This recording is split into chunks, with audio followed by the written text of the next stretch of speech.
Hello YouTubers. Well, I hope all of you are doing very well tonight. And today and tonight are the last day of winter for the year 2007-2008. Tomorrow, March 20th, will be the first day of spring for this year. And I, for one, am glad to see it. We've had a fairly cold winter this winter for this part of the South. Been many years since we've had a winter that's been this cold. It's been pretty chilly on and off all winter long. But I thought on this last night of winter, if I wanted to do it at all, would be a good time to read a winter poem. And one of my favorite poets, and I think I've said it before, one of my favorite poets is Robert Frost. So what I would like to do tonight, I don't have the poem memorized, but I'd like to read you this poem. And like I say, I really enjoy poetry and really enjoy Robert Frost. And I don't think poetry is as respected or as loved as it once was, I guess due to all the modern things that we have to do and things we have to entertain us. But I want to read this. It's too long for me to memorize, but I will read it. And I'll be looking down at the page. And then after I read it, I want you to listen to the words real close. It's one of my favorite Robert Frost poems. And after I read it, we'll kind of go back and maybe talk about it, about the meaning. I know in school many of us didn't care much about poetry, didn't listen when it was read, didn't care to hear it, didn't really care to try to figure out the meaning. But poetry has always meant quite a bit to me, and I want to read this for you tonight. Like I said, this is by Robert Frost. I don't know what year it was written in. But the name of it is Love and a Question is the name of the poem. And it's about a wintertime scene. So if you would, just sit back and enjoy this poem. A stranger came to the door at eve, and he spoke the bridegroom fair. He bore a green-white stick in his hand, and for all burden care. He asked with his eyes more than his lips for a shelter for the night, and he turned and looked at the road afar without a window light. The bridegroom came forth onto the porch with, "Let's look up at the sky and question what of the night to be, stranger, you and I." The woodbine leaves littered the yard. The woodbine berries were blue. Autumn, yes, winter was in the wind. Stranger, I wish I knew. Within, the bride in the dusk alone, bent over an open fire. Her face rose red with glowing coal and the thought of the heart's desire. The bridegroom looked at the weary road, yet saw but her within, and wished her heart in a case of gold and penned with a silver pen.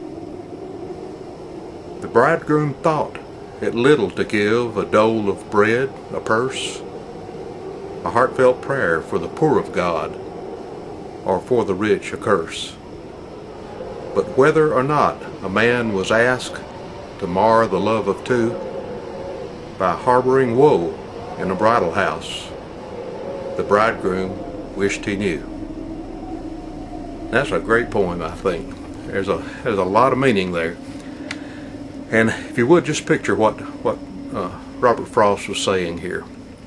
This couple, newly married on their honeymoon night, had gone to their honeymoon cottage, a cold winter night.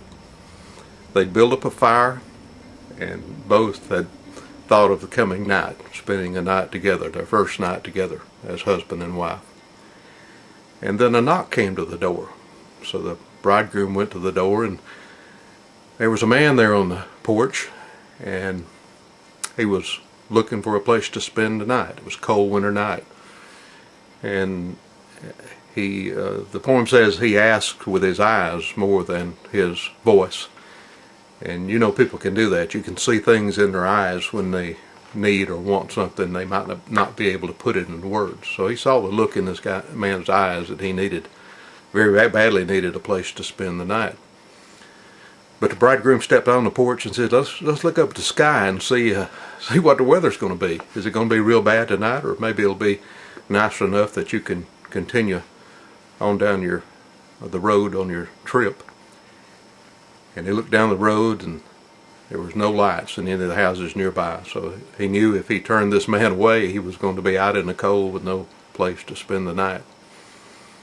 But all the time he was thinking of his bride inside, who was by the fire, and she was thinking of the night to come. And he says, I just wish I could lock up her heart and keep it like it is right now before I had to come to the door.